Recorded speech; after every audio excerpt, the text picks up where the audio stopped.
L'eau. L'eau, c'est une question parmi des milliers. Préfère-t-elle être froide ou, dans son fort intérieur, n'aurait-elle pas un faible pour la chaleur? Lorsque l'eau est glacée, gèle-t-elle? Dans le grand fleuve Saint-Laurent, si vous la regardez assez longtemps, vous verrez l'eau trembler, claquer des dents et sautiller. L'eau des mers du Nord n'a pas le cœur à rire. Elle a le cœur noué, ce qui la fait durcir, s'assombrir et sombrer. L'eau glaciale supporte dans la résignation l'interminable cycle froid de sa longue existence. Nous tenons là un grand secret de l'eau. Elle penche côté chaleur, elle fait de l'œil à l'équateur, elle aime courir et s'amuser, elle aime fuir et miroiter. Elle voudrait toute sa vie être bouillon, vapeur ou tourbillon. Lorsque trop longtemps confinée en des endroits frisquets, elle cherche un grand trou où chuter. Une veine, une faille, une faiblesse dans la croûte, qui la fasse rentrer dans le ventre chaud de la terre. Observons une minute de silence en mémoire de l'eau prisonnière des glaces de l'Antarctique depuis plusieurs millions d'années. Elle y purge une sentence imméritée. Il s'agit, faut-il le supposer, de péché de jeunesse. Un cas d'eau turbulente, de mers adolescentes qui, jadis sur la terre, auraient fait la pluie et le beau temps sans se soucier. Voilà une peine bien sévère. C'est sur cette eau qu'elle est tombée. Ainsi vont les choses depuis des temps immémoriaux, car il faut bien reconnaître l'ancienneté de l'eau. Elle est antérieure au déluge, imaginez. Au fond, l'eau n'a de l'homme qu'une très vague idée. C'est un nouveau venu, un être à la dérive qui fait beaucoup de bruit. On dit de l'eau qu'elle fut le berceau de la vie. De l'algue à l'animal, elle fut marée montante, matrice bienfaisante. Elle mit au monde, non sans quelques souffrances, de minces enveloppes d'idées et de bulles fragiles de pensée. D'ailleurs, l'eau nous ressemble étonnamment. Elle est inutilement rapide, immensément stagnante. Elle suit des courants établis, elle cascade sur les pentes de la vie. Elle est chaude, elle est froide, elle est sale, elle est morte, elle est mouvement, et elle charrie.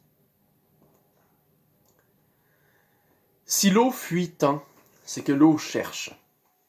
Nous partageons ensemble ce très grand destin. Exister, volatile, dans le recoin d'un univers dont nous cherchons en vain le cœur. Tout est un état d'âme, une eau troublée et agitée, qui passe et qui repasse sans pouvoir s'échapper. L'eau a connu tous les états de la matière et de la vie. Il y a de l'eau dans le cerveau, sous les montagnes des déserts, dans les sous-sols des cités, sur la surface des comètes, dans l'intestin des gens pervers. Elle refroidissait hier la lave chaude des volcans, elle ruisselait sur la carapace des grands sauriens. Elle était déjà là, quand il n'y avait rien.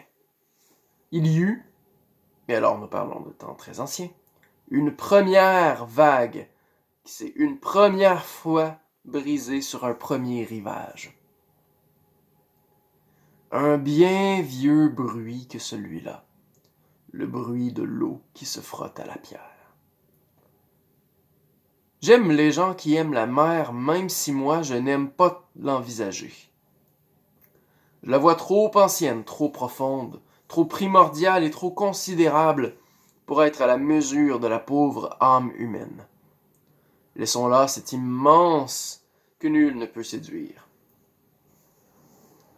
Les vrais marins se donnent à l'océan, qui, lui, n'a jamais rien promis. Il faut que l'eau soit bien traitée. Il est malsain de lésiner sur la liquidité. L'eau nous est essentielle, mais elle se fout de nous. Alors autant l'amadouer. Nous savons tous combien l'eau manque quand elle se met à déserter. Nous savons tous combien elle monte quand elle entreprend de noyer. Comme l'eau, j'aimerais fuir, m'ennuager, monter au ciel pour voyager, devenir noir et orageux, puis retomber sur la chaussée, passer d'un pneu à ton pare-brise, te voir un instant au volant, et sur ta glace vite essuyée, en redisparaître dans le luisant anonymat d'une grande flaque sur le pavé. Si j'étais haut, je serais bruine et grand créateur d'atmosphère. Je ferais le climat romantique, une longue pluie belge ou hollandaise sur un trottoir ou sur un quai. Je frotterais longtemps, je flotterais longtemps dans l'air à la recherche d'une femme. Et puis après l'avoir trouvée, je viendrais sur son visage tout doucement me déposer.